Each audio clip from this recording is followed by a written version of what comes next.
look, we all part of this. I'm on. So this man's here to get his tri-tip. Though. I know. I understand. You don't understand. His daughter just came home from Berkeley. I've been doing briskets for her for 6-7 years. Oh yeah. Maybe longer. And I believe you got the big one. Yeah, that's a big one. Oh man, that smells so good. Ooh. Yeah. Make sure you get some not of that. biased at all. No, he's not. No. He does tell the truth. Well, you ain't got a lot about it. And you know how to slice it up, right? Yeah, you know. Yeah. It's with the grain, right? No, never with the grain. Never, ever.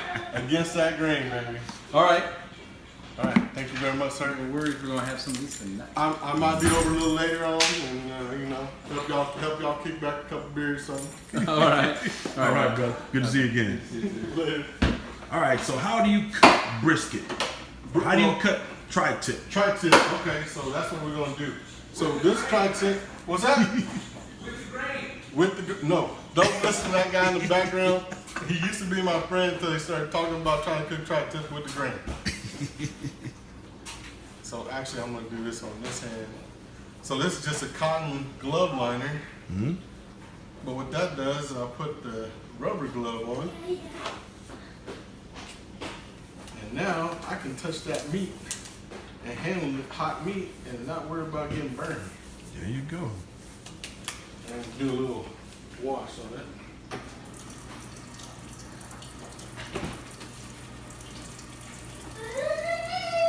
You're supposed to, when you're really washing your hands for sanitizing, you're supposed to say the ABCs twice. Okay. So just like the ABC song.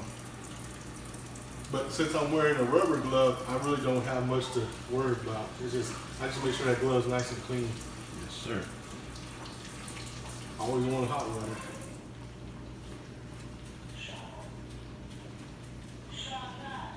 And all my towels, put away.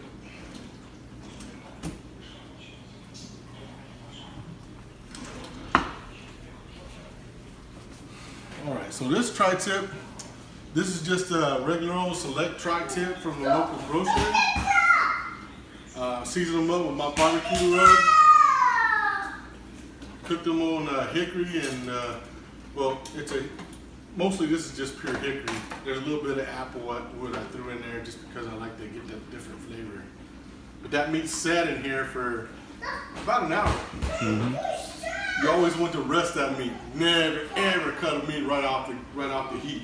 Because what's happening is that muscle's tense.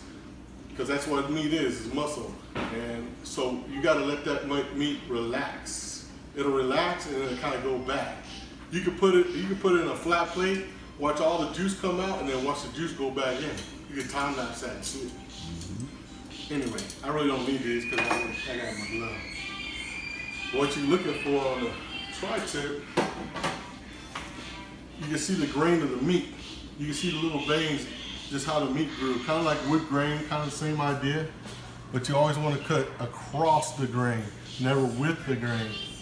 And what that does, that just gives you a way more tender bite. Me, when I slice with a positive attitude at the top. You just go all the way through.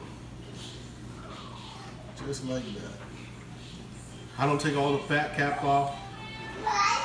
Keto friendly. There's no sugar in my rub. None of that. Some folks will look at that and say, oh man, it's when you roast meat and you roast it correctly, you don't have to cook that thing all the way through and turn the meat gray. Gray meat is not good meat.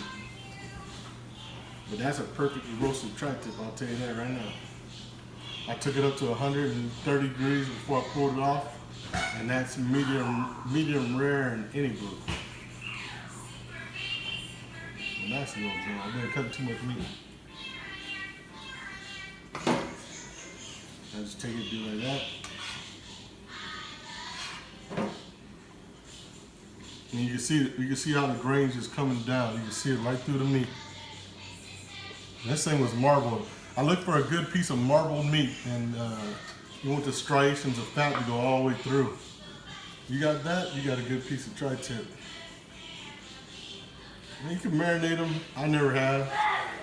Me and my brother and my dad moved out here in '88, Southern California, and the FFA asked us, "Hey, can you guys do a barbecue for us?" We all, yeah, we down with barbecue.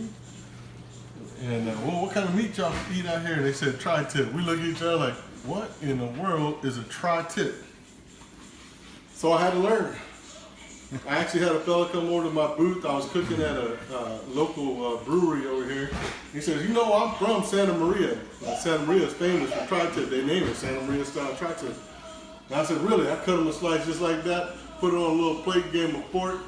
He ate it. He looked at me, he goes, "You nailed tri-tip." He goes, "You sure you're not from the Central Coast?" I said, "No, sir, I'm from Texas. But I know how to cook meat."